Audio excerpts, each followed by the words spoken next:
So I put together these 5 easy Delta blues riffs so that you can get started at any level. Now some of these are going to be really easy and some are going to have more complex variations. Well, let's see how many of these you already know. Let's jump right in.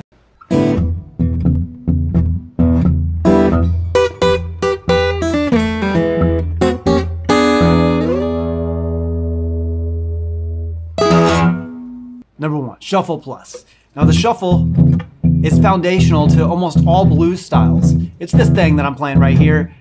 We've all heard it, but Delta blues artists often would take it to the next level by adding something. That's why we call this shuffle plus. Sometimes they'd add something simple, just like the long shuffle, like I'm playing here. 4, 5, 4, 2.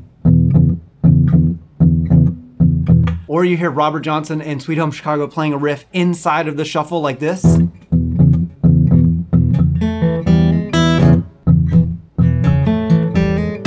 That's where he's playing this little riff without ever stopping the shuffle.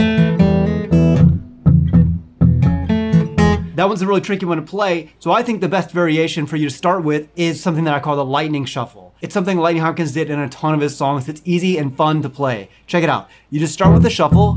So 1, 2, 3, 4, and 1, 2, 3, 4, and 1, 2, 3, 4, and 1. So notice on the and, we're just up-breaking the strings here. And don't worry that, by itself it sounds kind of like a mess of a chord, but it's really kind of just a sound effect.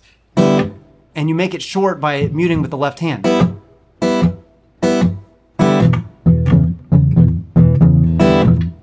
The lightning shuffle. You can even do it over A.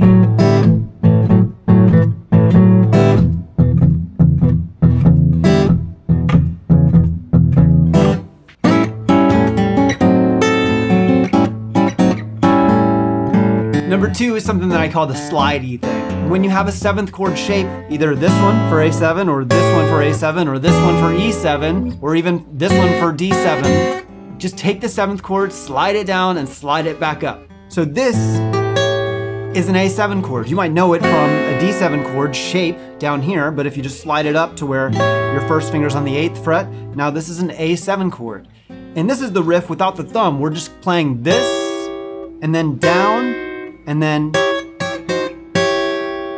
down and back up again with that rhythm. Now when you add the thumb, almost always in Delta blues, the guitarist would play the bass and the riffs at the same time. Usually the bass pattern was pretty easy, just a monotonic clicking on the downbeats.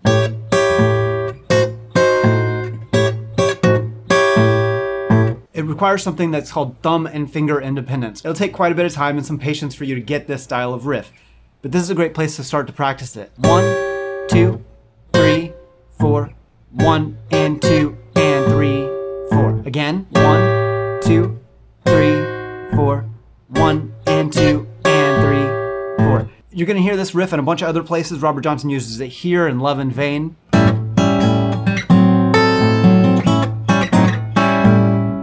Notice the thumb is continuously going on those downbeats. You can also play it over E using this 7th chord shape.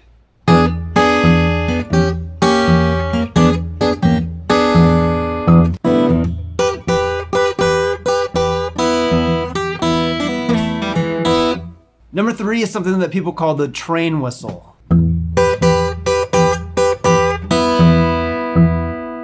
And although there's a bunch of different variations of this train whistle sound, you'll hear it in rock music, this is the one from Delta blues, and this is how it goes. Again, we're gonna try to attempt to use this monotonic thumb, clicking on the note E. This little shape here, first finger on the 7th fret, second finger on the 8th fret of the 2nd string. And we're plucking this rhythm, 1, and 2, and 3, and 4, and. On the last one, you're just gonna release and play the open strings here. Now, what makes it cool is when you do this. What I'm doing there is I'm bending only my 2nd finger up. So it gives it that bwam, bwam, bwam kind of cool sound. Very bluesy. Now don't bend both fingers.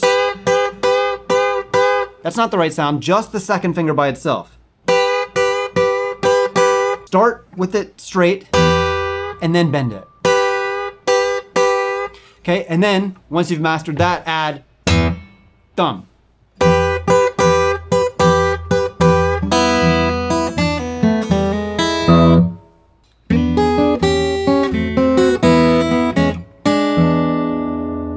Number 4 is the descending 7th chord turnaround.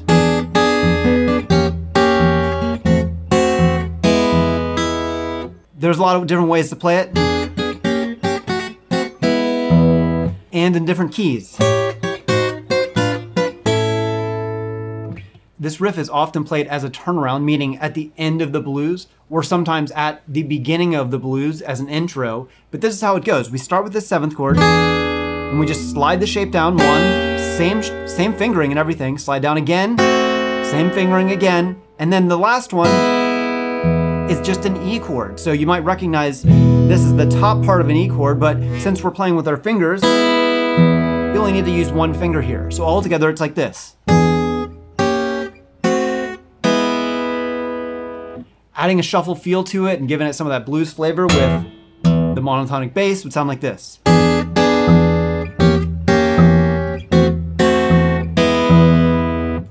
Or you can play double speed. And often, if this is used as a turnaround, it'll end with a walk up to B7 like this.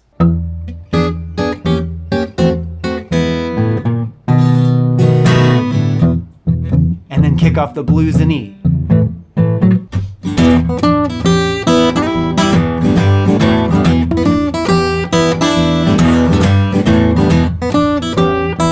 Another really common element in Delta blues is something called call and response. This is where we have a call phrase and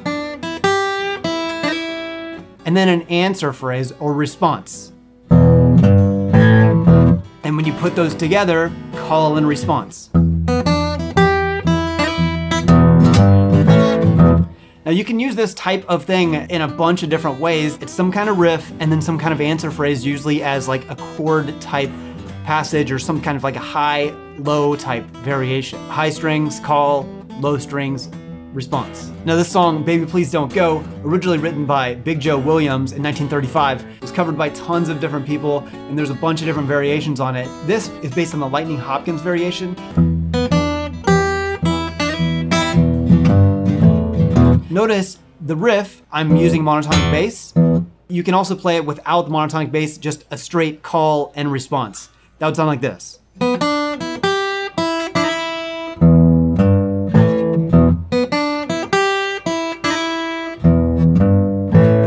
Put it together, add the monotonic bass, and it sounds like this.